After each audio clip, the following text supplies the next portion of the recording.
कल का जो सरकार के 6 प्रतिनिधियों द्वारा और हम लोग के प्रतिनिधियों के बीच लगभग 8 से 10 घंटे विमर्श हुए और काफ़ी प्रतिकूल अनुकूल परिस्थिति, तनाव, सुझाव, एन केन प्रकारेण सभी तरह के बिंदु पर चर्चा हुए, विमर्श हुए, जिसमें हम लोग के जो मांग था एक मत से समायोजन का, तो समायोजन के रूप में बोला गया कि आपको डायरेक्ट समायोजन नहीं किया जाएगा, आपका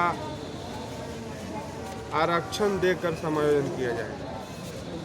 तो उसमें पहला बिंदु इसी पर बहस हुआ, चर्चा हुआ कि होमगार्ड में 10% आरक्षण दिया जाएगा, वनरक्षी में 10% आरक्षण दिया जाएगा और उत्पाद सिपाही में आरक्षण दिया जाएगा।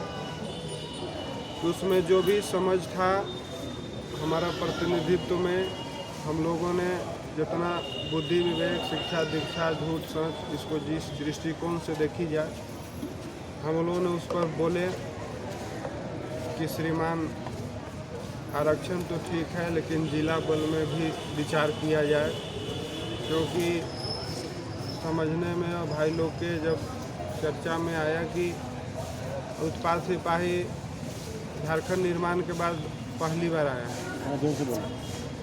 उत्पाद से और वनरक्षी 12 बरस में एक बार आया और उसमें 10 बरस में मेरा आयु सीमा में छूट का जिक्र था।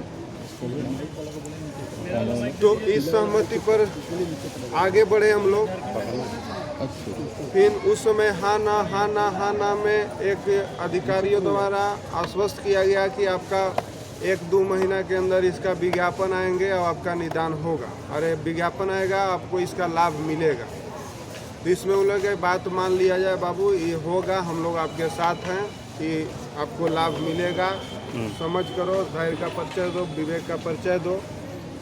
तो उनमें हाँ ना में हम लोग उन लोग के बातों को सम्मान करना बोलिए, चाहे अपना ना समझी बोलिए या झूठ बोलिए या सच बोलिए या लालच बोलिए या लोभ बोलिए, उस परिस्थिति में हम लोगों ने बोला कि चलिए इस बिंदु पर हम लोग अपना सहमति जताते हुए आगे बढ़ते हैं।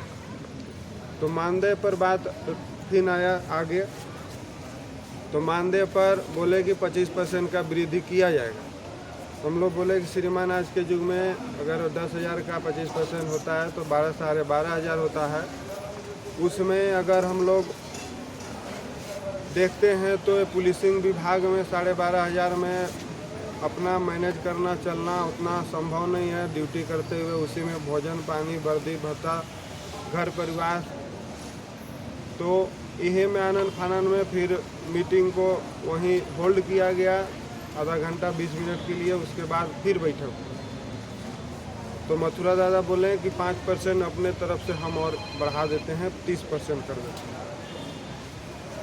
तो मूल बिंदु 30% पर हुआ। तो हम लोग बोले नहीं, कम से कम 18,000 अंत बोल दिए। नहीं माने, बहुत हम लोग हाथ जोड़े, रिक्वेस्ट किए, पैर पिए, पकड़े।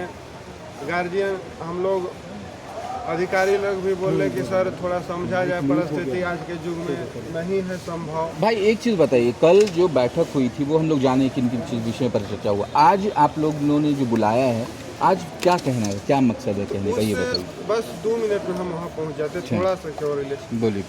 तो हम लोग ने वहाँ बहुत भारी मन से वीडियो में भी आंसू निकला कि श्रीमान नहीं चाहते हुए भी हमको सहमति मानने पर एक बाध्य किया जा रहा है, क्योंकि सरकार के जो वहाँ माहौल था एक तनाव जैसा माहौल क्रिएट किया। मीडिया को भी वहाँ बुलाया गया, वहीं कॉन्फ्रेंस करने के लिए हम लोग को बोला गया कि यहीं आंदोलन पर कि जो सहमति पत्र पर हस्ताक्षर करते हुए कॉन्फ्रेंस करना। तो हम लोग भी तत्कालीन जल्दीबाजी में फैसला लिए कि हाँ सर अगर वैसा है तो हम करेंगे। अब इसको हमको झूठ समझा जाए, आरोप लगा जाए, गैर जिम्मेदाराना प्रतिनिधित्व पर सवाल तो खैर उठना स्वाभाविक है, क्योंकि वहाँ हम लोगों ने सहमति दी है।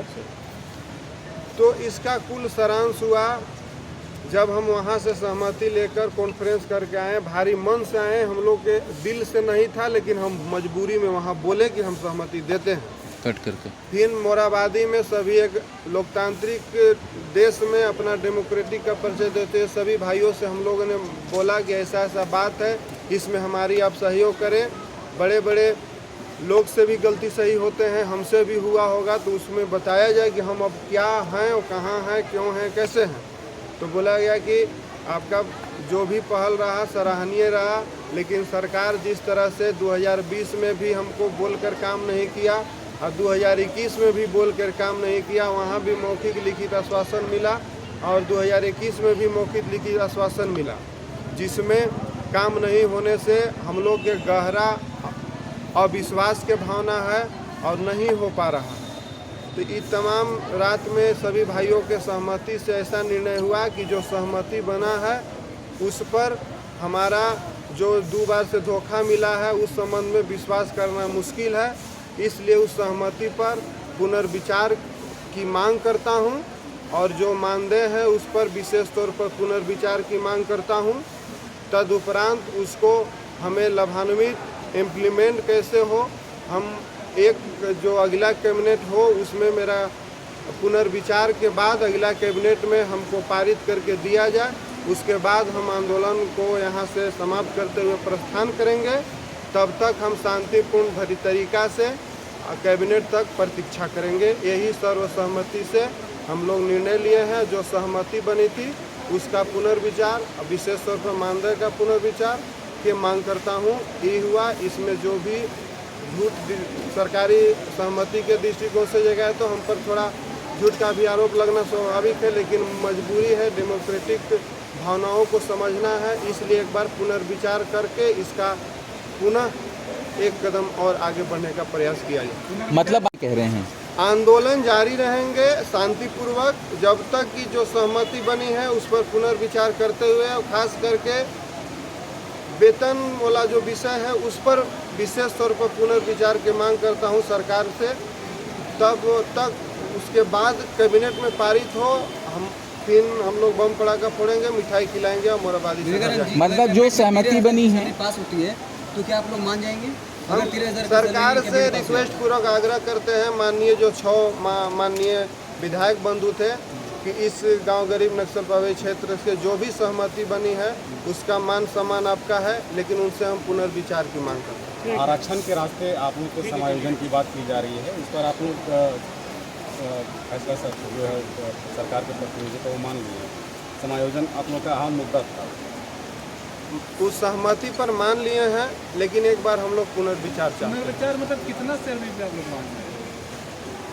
हम लोग मांग करते हैं पहले उस पर डायलॉग हो, उस पर ज़्यादा बोलना उचित होगा, लेकिन भाई बंधुओं के मामले कम से कम न्यूनतम वेतन पर हम लोग के विमर्श किया जाए। अभी क्या चाह रहे सरकार? अभी चाह रहे हैं कि तत्काल एक बार पुनः डायलॉग हो, उस पर पुनर्विचार हो, मानदेय पर विशेष तौर पर हो, और जो सहमति फिर एक बार बड़ा दिल दिखाते हुए हमारी भावनाओं को, चाहे इसको दृष्टिकोण से समझा जाए, उसको लेते हुए तो पुनः बाद चर्चा के बाद कैबिनेट में पारित कर हमें उससे लाभान्वित किया जाए और हम बम पड़ाका लड्डू पड़ा खोलें और यहाँ से प्रस्थान करें। ठीक। तब तक आप लोग मोराबादी में बने रहेंगे? तब तक शांतिपूर्वक अनुशासन ढंग से मोराबादी में बने रहेंगे।